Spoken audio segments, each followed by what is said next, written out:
things that happen. But before that, one more thing.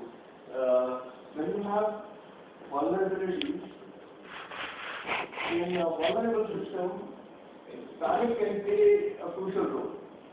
So what we earlier talked about as sentiment, whether you call it sentiment or you call it a panic situation. So now, if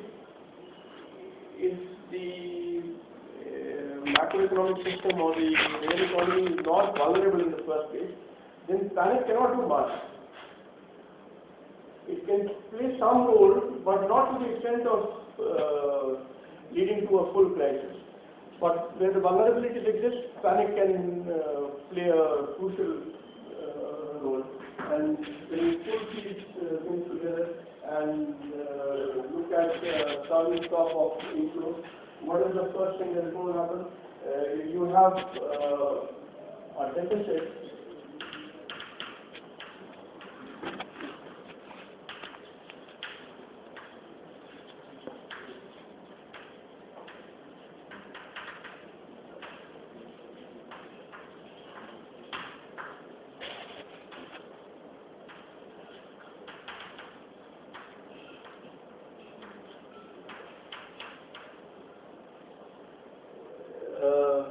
Broadly, this is what has been going on until 97-98.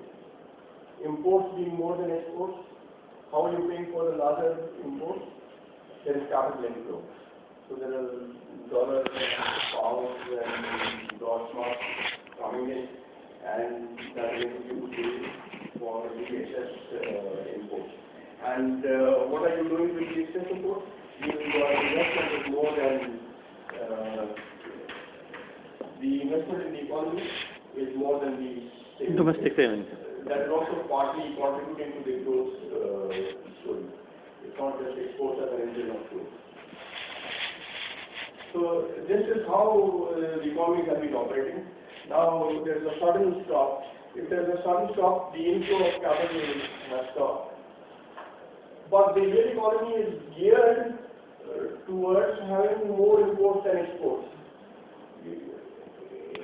You can't say that suddenly the technology that you are using, the raw materials that you are using, the way you are selling your goods, the way firms are operating, the real sector of the economy, it is used to operating in a certain way, which is this imports being greater than exports. When this stops, you can't finance the imports now. By the way, this is the worry in the Indian policy making right now, I think. In recent years. Last 1 year, the FII inflow has been large. The imports are very much in excess of exports. We've been able to pay for the imports because there is this FII money coming in. If there's a sudden stop to the FII inflow, we have a serious problem. I think each station in making.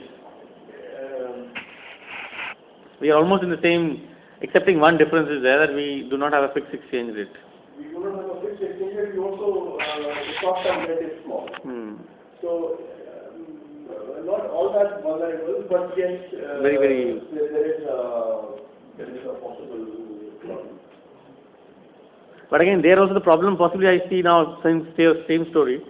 The fixed exchange rate keeps that situation also further kind of into more and more deficits.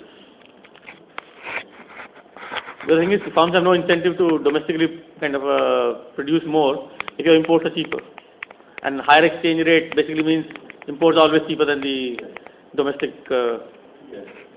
So, because of this sudden stop, now you have sharp depreciation. And by the way, in India we are still used to a flexible exchange rate, at least now, we weren't 20 years ago.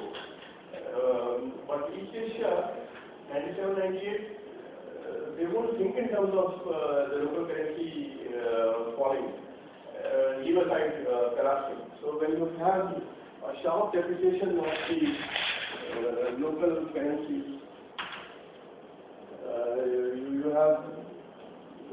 why would that happen? Because there is a lot of demand for foreign currency to pay for imports, and we're not earning much.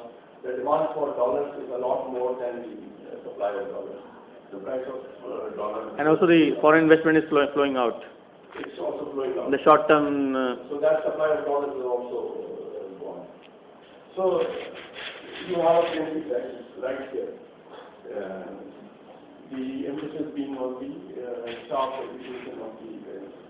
But it doesn't end there. This is bad enough, but it doesn't end. You have other problems. With this, now consider the case of people who have their debts denominated in dollars. You thought it's fixed exchange rate, so you thought you knew how much you would have to pay at the time of settling the debt. But around this time, the local currency has collapsed. You owe a dollar, and you thought you had to pay 55 rupees. That's what you had in mind. But it has moved from 55 to 90 rupees. Now, most of my operations are in rupees. So my debt has suddenly gone up from 55 rupees to 90 rupees.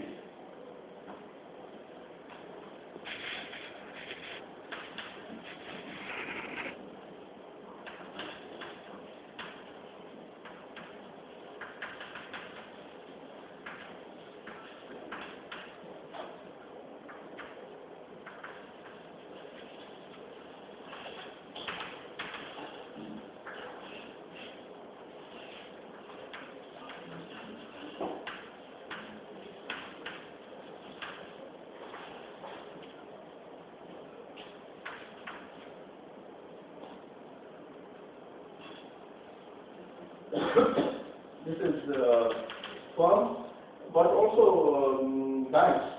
You would have many banks in a similar situation. And look at the other part of it.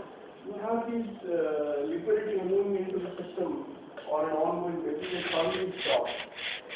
We know what happens when the funds availability drops. You have a huge increase in interest rates. Now you can go back here. The distress is happening because of a rise in indebtedness due to sharp depreciation. It is also happening due to increase in the interest rate. So the interest rate is affecting the real sector again. Now this is the supply side that we are talking about. But we know from Keynesian economics this increase in interest rate leads to a fall in investment. And by the way, in all this, I mentioned sentiment. You can use the word confidence, sentiment, animal spirits,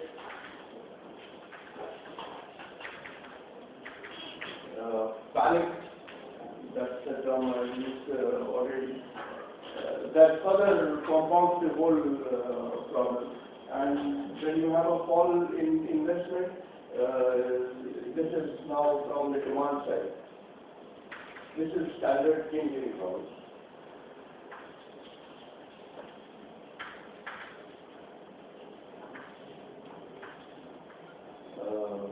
Output falling. So here you have the supply of output being adversely affected. You have the demand for output being adversely affected. Yeah. All right. So